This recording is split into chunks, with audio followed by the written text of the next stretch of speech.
savez, le but ensemble, c'est d'augmenter notre confiance en nous, notre estime de nous-mêmes, notre leadership, notre charisme.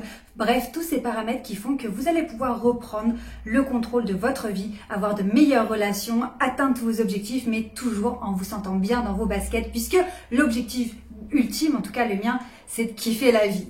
Alors aujourd'hui, je voulais parler de cette fameuse phrase qui paraît un peu banale ou puérile, mais qui est qu'il n'y a que la vérité qui blesse. Quand quelqu'un vous fait une critique et que vous avez tout de suite une réaction presque viscérale, que ça vous met en colère, ou que ça vous rend triste, ou que ça vous énerve, bref, qu'il y a vraiment une réaction émotionnelle presque incontrôlable face à cette critique ou cette remarque, c'est que quelque part, vous vous sentez au moins un petit peu concerné.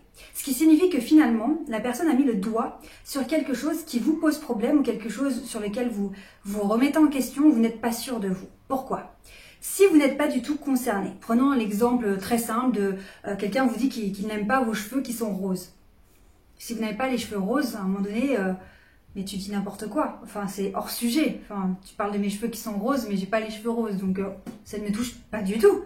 Si une personne vous critique sur votre façon de cuisiner alors que vous adorez la cuisine et que vous êtes sûr de vous, vous savez que vos plats sont bons, vous avez toujours de bons retours, vous êtes vraiment content de vous, eh bien cette remarque ne vous touchera pas non plus puisque vous ne vous sentez pas du tout concerné.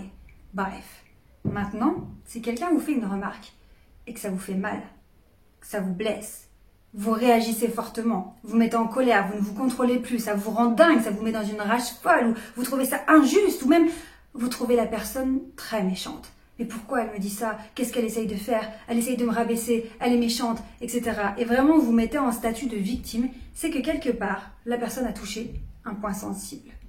Alors ça ne veut pas forcément dire que vous lui donnez raison et que vous faites l'autruche, etc.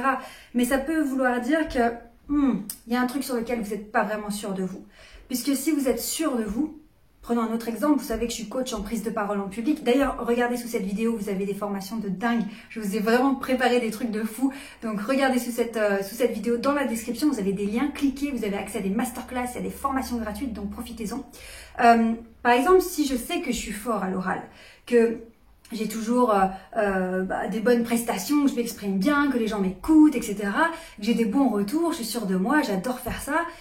Eh bien, si une personne vient me dire « Oh, toi, de toute façon, à l'oral, je dis bah, non, pourquoi il pense ça? Qu'est-ce qu'il a? Il est jaloux ou moi, je sais pas. » Alors oui, je vais pouvoir me remettre en question ou écouter une critique qui serait constructive, ça va me permettre d'avancer. Mais je vais pas être blessée, en fait. Parce que moi, je suis sûre de moi, je suis sur un socle qui est solide. Donc, quand on va me balancer une critique, une remarque, quelque chose qui pourrait faire mal, si je suis sûre de moi, ça ne me touche pas. Je peux me poser la question de « Tiens, il a peut-être pas tort, je pourrais peut-être m'améliorer comme ça. Je pourrais peut-être faire ça encore mieux. Ah ouais, tiens, c'est une bonne idée. » Et je vais prendre le côté positif de cette remarque. Mais je ne vais pas me faire détruire par cette remarque puisque je suis sûre de moi. Alors, que faut-il retenir de cette petite vidéo aujourd'hui? C'est que si quelqu'un vous fait une remarque, que ça vous touche, que ça vous blesse, que ça vous fait mal ou que ça vous met vraiment en colère, allez gratter un peu. Posez-vous la question, qu'est-ce que ça cache là-dessous? Pourquoi ça me touche autant? Pourquoi ça me fait trop mal? Qu'est-ce qui se passe? Est-ce que je doute de moi sur ce sujet-là? Est-ce que je suis pas content de moi là-dessus? Est-ce que... ouvrez ce dossier. Comme d'habitude, vous savez à quel point c'est important d'être honnête avec soi-même, même si c'est très inconfortable. À chaque fois qu'on fait le point sur ce qu'on pense, ce qu'on ressent, sur nos peurs, sur nos croyances limitantes, sur nos frustrations, quand on fait le point avec soi-même et qu'on s'avoue les choses, eh bien ça nous fait toujours avancer. Et donc ça vaut vraiment le coup. Donc retenez aujourd'hui, si une critique, une remarque vous blesse, vous fait mal, vous met en colère, c'est quelque part, il y a un truc qui vient vous chatouiller. Donc allez le chercher et avancez. Et surtout, soyez indulgents avec vous-même. N'ayez pas honte, tout va bien, c'est juste normal. On est des êtres humains avec des émotions, avec un parcours, un passé, des traumatismes, plein de choses qui sont venues mettre un peu le bazar au fond de nous parfois. Et c'est pas grave. C'est pas grave. Tout ce qui compte, c'est ce qu'on va faire à partir de maintenant et comment on va faire pour améliorer les choses au quotidien, nous sentir de mieux en mieux et avancer dans la direction que l'on souhaite dans notre vie. Donc, tout va bien. Prenez bien soin de vous. Je vous embrasse très très fort et je vous dis à très vite pour d'autres conseils. Ciao!